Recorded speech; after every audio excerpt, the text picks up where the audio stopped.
वृंदावन के पास एक छोटे से गांव में सुमन नाम की एक लड़की अपने माता पिता के साथ रहती थी। सुमन की सास मालती उस गांव के पंडित जी को जानती थी। वो अपने बेटे के लिए कोई अच्छी लड़की बताने की बात कहने ही वहां आई हुई थी। वहीं मंदिर में उन्होंने सुमन को गाते हुए सुना तो वो पंडित जी से बोली, पंडित जी, लड़की बड़ी सुंदर है देखने में और भजन भी बहुत सुंदर गा रही है। क्या नाम है इसका? मालती बहन, इसका नाम सुमन है। बहुत प्यारी बच्ची है। भगवान कृष्ण की बहुत पूजा किया करती है। बचपन से ही मंदिर में भजन गाती आ रही है। अच्छा, ये तो बहुत अच्छी बात है पंडित जी। अगर कुंडली मिल जाए तो हमारे बेटे मोहन के लिए कैसी रहेगी? ये तो आपने बहुत उत्तम बात कह दी मालती बहन। लगता है भगवान कृष्ण भी यही चाहते हैं। आप कहो तो मैं अभी बात करवा देता हूँ। यही पास में ही सुमन का घर है। हाँ हाँ, क्यों नहीं पंडित जी। चलिए पहले सुमन से मिल लेते हैं, फिर उसके बाद उसके माता पिता से भी मिल लूंगी। सुमन बिटिया, अरे इधर आओ, ये मालती बहन है। नमस्ते बेटी, मुझे तुम्हारे माता पिता से मिलना है। जी, मैं आपको अभी घर ले चलती हूँ। सुमन मालती बहन और पंडित जी को घर ले जाती है, पर घर जाकर जब मालती बहन सुमन का हाथ अपने बेटे के लिए मांगती है तो सब हैरान रह जाते हैं। हमारी सुमन के तो भाग्य खुल गए, जो इतने बड़े घर का रिश्ता आया है। ये सब भगवान कृष्ण की ही कृपा है। बहन जी, हमारी बेटी तो बहुत खुश नसीब है जो आपके घर का रिश्ता हमारी सुमन के लिए आया। हमें ये रिश्ता मंजूर है। तो बस ठीक है, मैं घर जाकर सबसे इस बारे में बात करती हूँ, फिर जल्दी ही शादी का मुहूर्त निकलवा लेंगे। और फिर कुछ दिनों में भगवान कृष्ण के आशीर्वाद से सुमन की शादी धूमधाम से संपन्न हो जाती है। विवाह होकर वो पहली बार वृंदावन आती है। अगले दिन सुमन को पगफेरे की रस्म के लिए मायके से उसके चचेरे भाई बुलाने आ जाते हैं। सुमन अपने माता पिता के घर पहुंचती है। सुमन के माता पिता भी अपनी बेटी को खुश देखकर बहुत खुश थे। मेरी बच्ची इतनी खुश है, तुझे देखकर हम भी बहुत खुश हैं। माँ, मैं जानती हूँ ये सब भगवान कृष्ण के आशीर्वाद से ही हुआ है। मेरे जीवन में ये सारी खुशियाँ उन्होंने ही दी है। हाँ, ये तो तू सच कह रही है बेटी। तभी मोहन सुमन को लेने आ जाता है। प्रणाम माँ जी। प्रणाम पिताजी। आप बैठो, मैं आपके लिए शरबत लाती हूँ। कुछ देर बाद सुमन अपने मायके से ससुराल के लिए विदा हो गई। चलते चलते शाम हो गई। मोहन ने वृंदावन के नजदीक यमुना किनारे बैलगाड़ी रोक दी। सुमन, तुम कुछ देर यहाँ पेड़ के पास बैठो, मैं सामने यमुना में स्नान करके आता हूँ। माँ ने कहा था कि वापसी में मैं यमुना जी में स्नान और पूजा करके वापस लौटूं। वहाँ सामने ही हूँ, कोई परेशानी हो तो मुझे आवाज दे देना। अच्छा? नहीं नहीं, मुझे कोई परेशानी नहीं है। आप आराम से स्नान और पूजा करके आओ, मैं यहाँ पेड़ के पास ही बैठी हूँ। सुमन का ससुराल बस थोड़ी दूर पर ही था, इसलिए सुमन ने घूंघट निकाल लिया और वहीं पेड़ के पास बैठ गई और मन ही मन विचार करने लगी। कृष्ण जी की कितनी कृपा है। उनकी मैंने बचपन से पूजा की और उनकी कृपा से मेरा विवाह भी श्रीधाम वृंदावन में हो गया। पर मैं इतने वर्षों से कान्हा जी को मानती आई हूँ, परंतु अब तक उनसे कोई रिश्ता नहीं जोड़ा। मैं कान्हा जी को क्या कहकर बुलाऊं? उनकी उम्र क्या होगी? लगभग 16 वर्ष के तो होंगे ही। मेरे पति 22 वर्ष के हैं, तो कान्हा जी तो उम्र में उनसे थोड़े से छोटे हैं, इसलिए वो तो मेरे पति के छोटे भाई की तरह ही हुए और मेरे देवर की तरह। इसका मतलब कान्हा जी मेरे देवर हैं। हाँ, ये बात मैंने अब तक सोची ही नहीं। बस अब आज से कृष्ण जी मेरे देवर हुए। अब तो मैं उन्हें अपना देवर कहकर ही पुकारूंगी। सुमन कान्हा जी से नया संबंध जोड़कर बड़ी प्रसन्न हुई और मन ही मन उनसे बोली, देखो कान्हा जी, आज से मैं तुम्हारी भाभी और तुम मेरे देवर हो गए। अब मैंने आपसे भाभी वाला रिश्ता जोड़ लिया है, इसलिए देवर जी मेरा बहुत मन है कि आप मुझे भाभी भाभी कहकर पुकारो। मेरा छोटा सा प्यारा सा देवर मुझे भाभी भाभी कहकर पुकारे, मैं तो बस यही इच्छा रखती हूँ। सुमन कल्पना कर ही रही थी कि तभी एक 10 से 12 वर्ष की आयु का बालक सुमन के पास आया। भाभी भाभी भाभी भाभी। सुमन अचानक से भाभी भाभी सुनकर हैरान रह गई। अरे, वृंदावन में तो मैं नहीं हूँ कि मुझे भाभी भाभी कहकर कौन बुला रहा है। नहीं नहीं, घूंघट उठाकर नहीं देख सकती। गांव के किसी बड़े बूढ़े ने देख लिया तो अच्छा नहीं लगेगा। बालक बार बार भाभी भाभी पुकारता, पर सुमन कोई उत्तर नहीं दे रही थी। भाभी, तनिक अपना चेहरा तो दिखाई दे। ये बालक तो बड़ी जिद कर रहा है। लेकिन उस बालक ने घूंघट उठा ही लिया और सुमन का चेहरा देखकर मुस्कुराते हुए भाभी भाभी कहकर वहाँ से भाग गया। थोड़ी देर में सुमन का पति मोहन आ गया। सुमन ने सारी बात मोहन से कही। कोई बात नहीं, शरारती बच्चा होगा, और फिर बच्चे तो शरारत करते ही हैं। खैर छोड़ो, तुम घबराओ नहीं, अब मैं हूँ, अब कोई नहीं आएगा। चलो हम घर चलते हैं। सुमन ने मोहन की बात पर गौर किया और सोचा कि शायद छोटा बच्चा है, शरारत ही कर रहा होगा, इसलिए उस बात को सुमन ने बहुत ज्यादा नहीं सोचा। फिर दोनों घर लौट आए। कुछ दिन बाद सुमन की सास ने अपने बेटे से कहा, मोहन बेटा, देख तेरा विवाह हो गया, बहू मायके से भी आ गई, पर तुम दोनों अभी तक बांके बिहारी जी के दर्शन के लिए नहीं गए। मैं सोच रही हूँ सुमन के माता पिता को भी वहीं बुला लेते हैं, सब एक साथ मिलकर मंदिर में दर्शन करेंगे तो खूब आनंद आएगा और सुमन भी खुश हो जाएगी। ठीक है माँ, मैं मंदिर जाने का सारा इंतजाम कर लेता हूँ। अगले दिन सब मिलकर कृष्ण जी के मंदिर में दर्शन के लिए जाते हैं। सुमन बहुत खुश थी और जो बांके बिहारी जी की ओर देखा तो बांके बिहारी जी की जगह वही बालक मुस्कुराता हुआ दिखा। तो सुमन एकदम से हैरान रह गई। ये तो वही बालक है जो उस दिन मुझे भाभी भाभी कहकर पुकार रहा था। माँ जी, माँ, मैं उस दिन यमुना जी के किनारे ऐसे ही मन में सोच रही थी कि कान्हा जी मेरे देवर हैं और वो मुझे भाभी भाभी कहकर पुकारे। मैंने उनसे अपना देवर भाभी का रिश्ता जोड़ा और उस दिन उन्होंने मुझे सचमुच देवर के रूप में दर्शन दिए। मैं कितनी अभागी हूँ, कान्हा जी को पहचान ही नहीं पाई। सुमन बेटी, तेरी पूजा का फल भगवान कृष्ण ने तुझे दे दिया। अब से वो तेरे देवर बनकर ही रहेंगे और तू उनकी भाभी।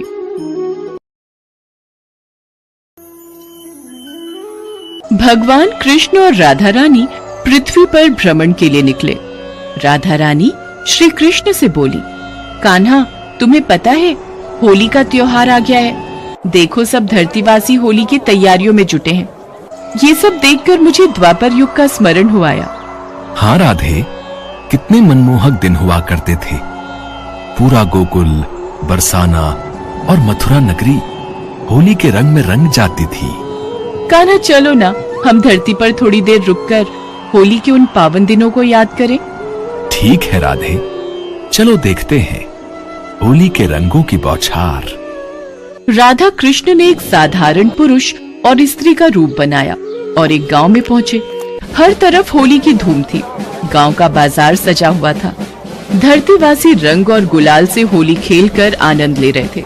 चलते चलते राधा कृष्ण की नजर एक घर पर पड़ी जहां एक औरत दो छोटे छोटे बच्चों को डांट रही थी। कान खोलकर सुन लो तुम दोनों, कल होली का त्योहार है।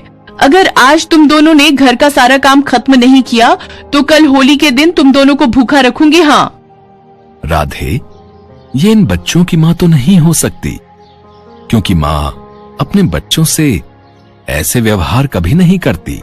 कान्हा, चलो छुपकर देखते हैं कि माजरा क्या है।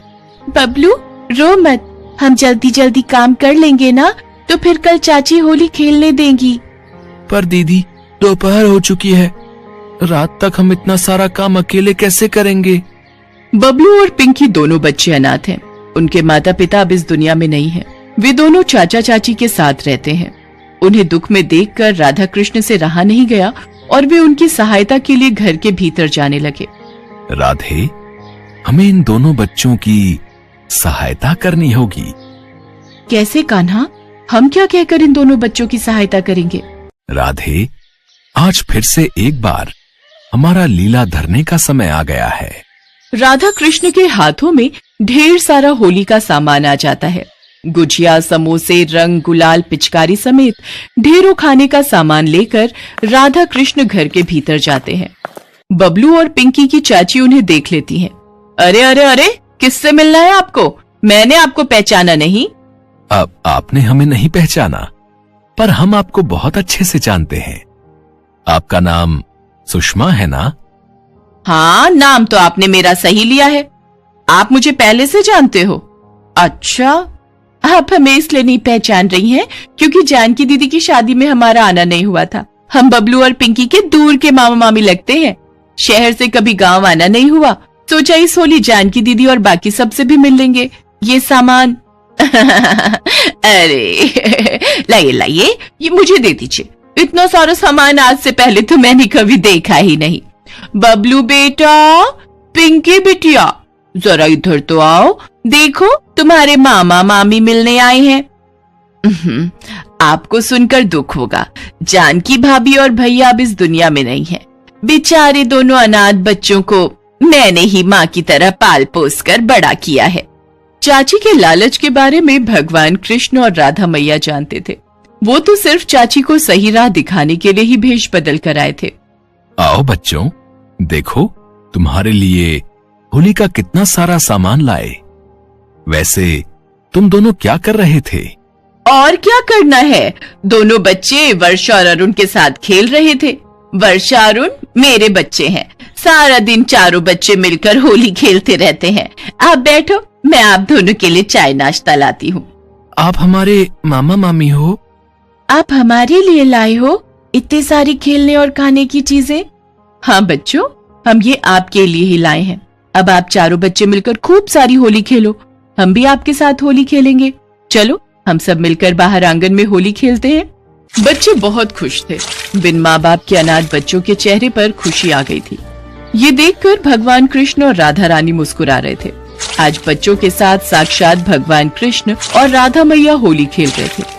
बबलू और पिंकी के साथ साथ उनकी ताई के बच्चे भी खुशी से होली खेल रहे थे। तभी बच्चों के चाचा आ जाते हैं। सुषमा, अरे ये सब बच्चे बाहर होली किसके साथ खेल रहे हैं?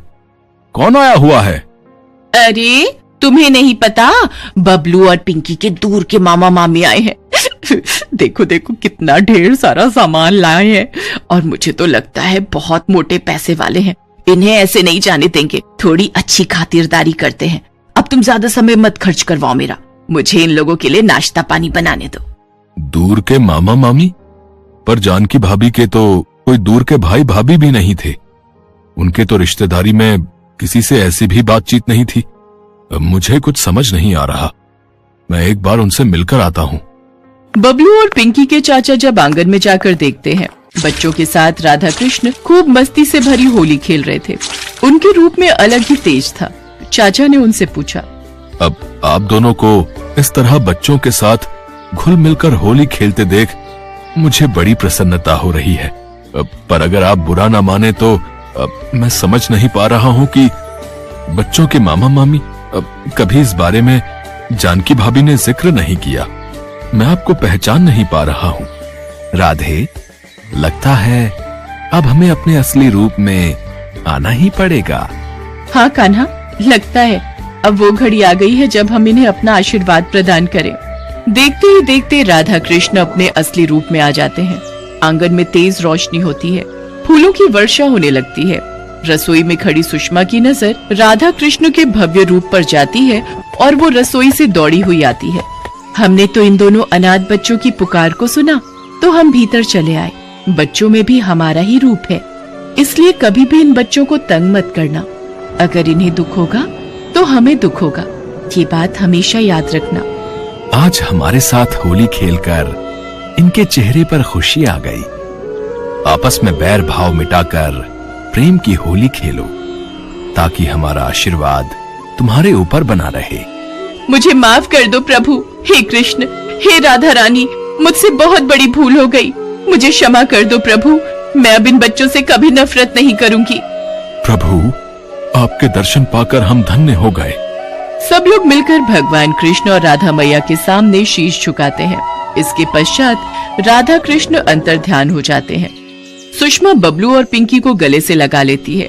आज उन अनाथ बच्चों को राधा कृष्ण की कृपा से चाचा चाची के रूप में माता पिता मिल गए थे। बबलू और पिंकी अपने चाचा चाची और भाई बहन के साथ मिलकर खुशी खुशी होली खेलते हैं और धूमधाम से होली का त्योहार मनाते हैं।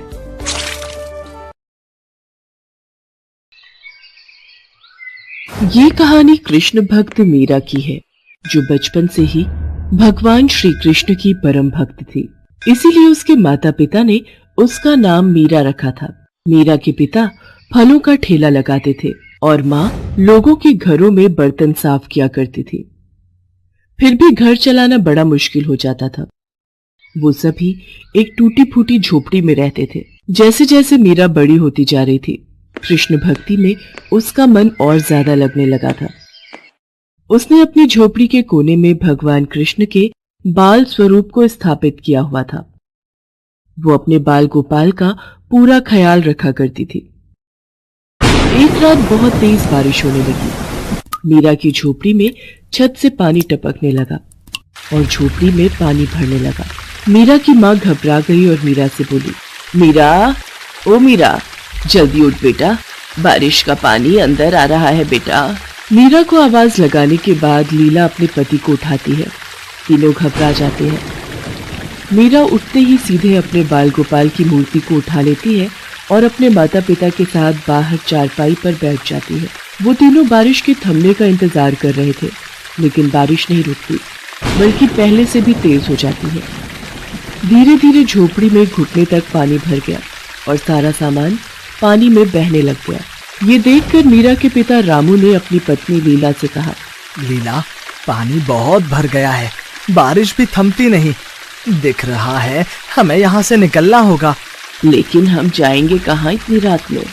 घर का लगभग सारा सामान पानी में बह चुका था, लेकिन मीरा ने अपने बाल गोपाल को कसकर पकड़ रखा था। रामू किसी तरह लीला को लेकर झोपड़ी से बाहर आ गया। बाहर तेज बारिश हो रही थी। तभी मीरा ने अपने पिता से कहा, बाबा, पास में ही कृष्ण मंदिर है, चलिए हम वहीं चलते हैं, वहाँ ये पानी हमारा कुछ नहीं बिगाड़ पाएगा। बिल्कुल सही कहा बिटिया, अब कृष्ण कन्हैया ही हमें बचा सकते हैं। लीला, जल्दी चलाओ। तीनों बारिश में भीगते हुए मंदिर पहुंचते हैं।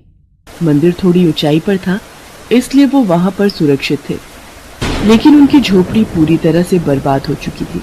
ये देखकर तीनों की आंखों में आंसू आ जाते हैं। लीला रोते हुए कहती है, हे भगवान, ये क्या हो गया? अब हम कहाँ रहेंगे, कहाँ जाएंगे हम? माँ, तुम परेशान मत हो, तुम देखना, मेरे बाल गोपाल सब ठीक कर देंगे। तीनों पूरी रात मंदिर में ही गुजारते हैं। मीरा श्री कृष्ण की मूर्ति को हाथ जोड़े देखती रहती है। सुबह होते होते बारिश भी रुक जाती है और मंदिर के पुजारी मंदिर में आते हैं। वो रामू और उसके परिवार को वहां देखकर पूछते हैं, क्या हुआ बेटा, तुम लोग रात भर मंदिर में ही थे क्या? हाँ पुजारी जी, वो मेरी बेटी मीरा भगवान कृष्ण को बड़ा मानती है और कल उसने हमें इस मंदिर के बारे में बताया। मैं जानता हूँ उस बच्ची को, हर रोज यहाँ आती है अपने बाल गोपाल को लेकर। छोटी सी उम्र में इस बच्ची की भक्ति देखकर मैं तो दंग रह गया था। तुम बिल्कुल चिंता मत करो, भगवान की शरण में आए हो तो वो तुम्हारा भला जरूर करेंगे। तुम जब तक चाहो मंदिर में रह सकते हो। बहुत बहुत बहुत धन्यवाद पुजारी जी। उस दिन से रामू का परिवार कृष्ण मंदिर में ही रहने लगा। रामू और लीला ने वापस किसी तरह अपना काम शुरू किया और मीरा पूरा दिन मंदिर में काम करने में लगी रहती। वो बहुत खुश थी। उसे पूरे दिन भगवान श्री कृष्ण के पास रहने का मौका जो मिल गया था। वो बड़े ध्यान से पुजारी जी को भगवान श्री कृष्ण का श्रृंगार करते देखती और ठीक वैसे ही अपने बाल गोपाल को सजा देती है। वो बाल गोपाल की मूरत से दिन भर बातें करती रहती थी। वो एक छोटे बच्चे की तरह उनका ख्याल रखती थी। धीरे धीरे वक्त बीतता गया। रामू ने फलों की दुकान खोली।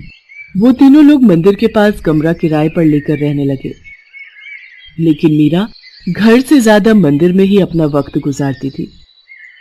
एक दिन रामू अपनी दुकान से वापस अपने घर आया और लीला से बोला, लीला, खुशखबरी लाया हूँ। अच्छा, तो जल्दी बताइए ना मुझे। मेरी दुकान के बगल में वो जो पंसारी की दुकान है ना, कृष्णलाल जी की, उन्होंने अपने बेटे धर्मेश के लिए अपनी मीरा का हाथ मांगा है। किशनलाल जी की दुकान बहुत बढ़िया चलती है और धर्मेश भी उनके साथ मिलकर वही दुकान चलाता है। अपनी मीरा खुश रहेगी। और जानती हो, किशनलाल जी को कोई दान दहेज भी नहीं चाहिए। ये तो बहुत अच्छी बात है जी। मीरा भी सारी बातें सुन रही थी। उसने अपने माता पिता को टोकते हुए कहा, माँ, बाबा, मुझे कोई शादी वादी नहीं करनी। मैं बहुत खुश हूँ अपने बाल गोपाल के साथ और आप लोगों के साथ। ऐसा नहीं होता बिटिया, शादी तो सबको करनी पड़ती है। और तू चिंता मत कर, तेरे ससुराल वालों से कह देंगे कि तुझे तेरे बाल गोपाल को हमेशा साथ रखने दे। अब तो ठीक है ना? लेकिन कुछ नहीं बिटिया, तू तो हमारी हालत जानती है ना। अच्छा रिश्ता खुद सामने से आया है, इसे जाने नहीं दे सकते हम। मीरा अपने माता पिता की बात मानकर धर्मेश से शादी कर लेती है, लेकिन धर्मेश को लेकर उसे जो बातें बताई गई थी वो उससे बहुत अलग था। उसका मन किसी काम में नहीं लगता था। वो सारा दिन आराम करता और शाम के वक्त दोस्तों के साथ नशा भी करता था। मीरा के ससुर किशनलाल ने धर्मेश के बारे में झूठ बोला था। पहले तो किशनलाल घर का खर्च उठाते थे, लेकिन लंबी बीमारी से लड़ते हुए कुछ ही साल बाद वो चल बसे। धर्मेश की आंखें तब भी नहीं खुली। किशनलाल की दुकान भी बंद हो गई। मीरा की सास का देहांत बहुत पहले ही हो गया था। ऐसे में धर्मेश और अपना पेट भरने के लिए मीरा ने लोगों के घरों में काम करना शुरू कर दिया। इन सब की वजह से मीरा अपने बाल गोपाल के साथ ज्यादा वक्त नहीं बिता पाई थी, जिसका उसको बहुत दुख होता था। एक दिन मीरा रात को काम करके वापस घर लौटी तो उसने देखा कि धर्मेश नशे में धुत चीजों को इधर उधर फेंक रहा है। वो मीरा के बाल गोपाल को भी जमीन पर गिराने ही वाला था कि मीरा ने उसे रोक लिया और गुस्से से बोली, ये क्या कर रहे हो? मेरे बाल गोपाल को हाथ लगाने की तुम्हारी हिम्मत कैसे हुई? धर्मेश मीरा को धक्का देकर जमीन पर गिरा देता है। तेरी हिम्मत कैसे हुई मेरे सामने ऊंची आवाज में बात करने की? जो दारू की बोतल लेकर आया था वो कहाँ है? मुझे दे जल्दी से, नहीं तो मैं तुझे घर से बाहर निकाल दूंगा अभी।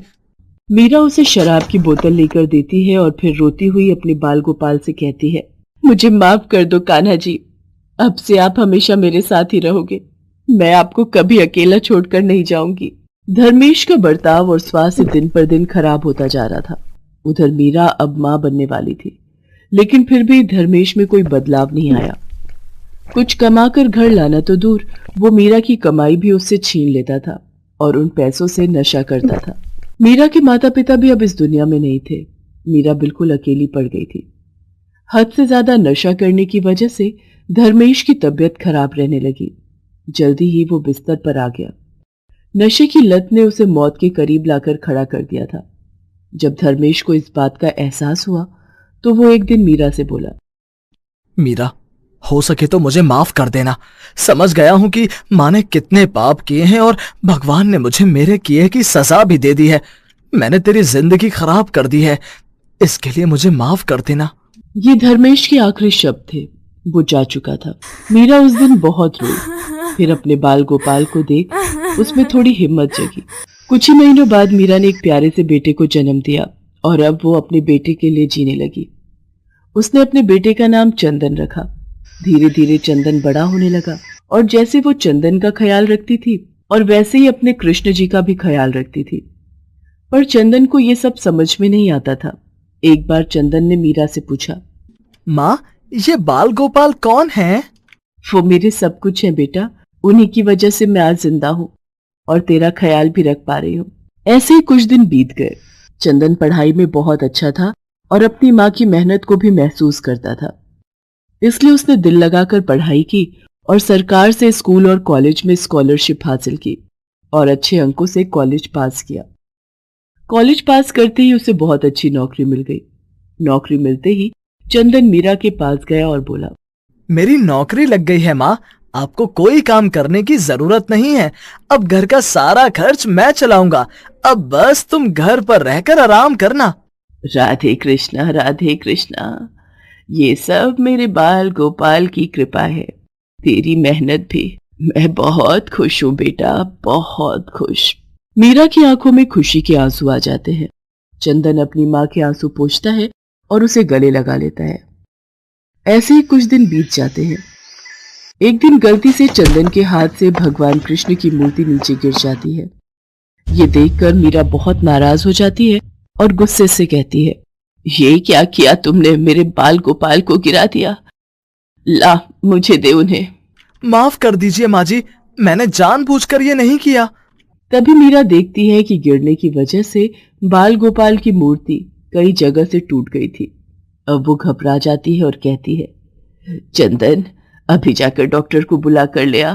चंदन अपनी माँ की आदत जानता था, इसी वजह से वो डॉक्टर को बुला लाया। चंदन पहले से ही डॉक्टर को सब कुछ समझा कर लाया था।